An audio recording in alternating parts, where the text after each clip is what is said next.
Nandito ako ngayon sa may Red Market. Tapos yung karap nito ay 7-Eleven.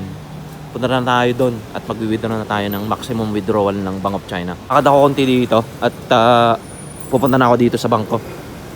Nandito yung Bank of China. Ito yung business hours nila, Monday to Friday, alas 9 hanggang hapon. 5:30 ng hapon mag-close sila.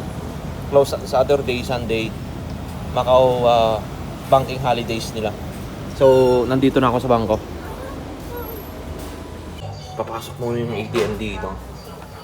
Start na tayo, no? At titignan natin yung maximum withdrawal ng Bank of China.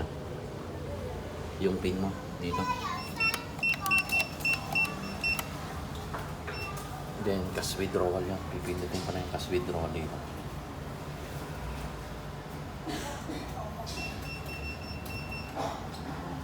Ha? Yun. MOP. Yun ang MOP na nag-withdraw dito.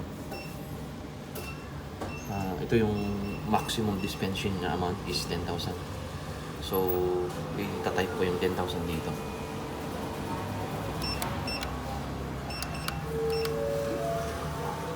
Yan, ang maximum dispensing niya. Tapos enter ko na.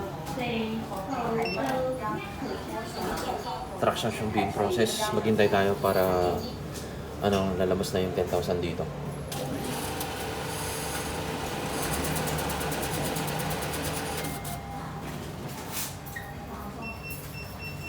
Card. Ito na yung ATM.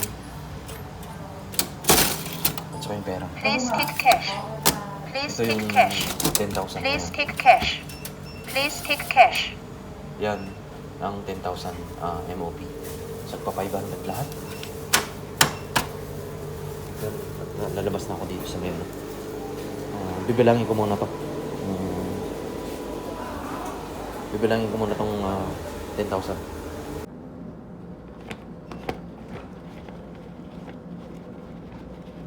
Withdraw.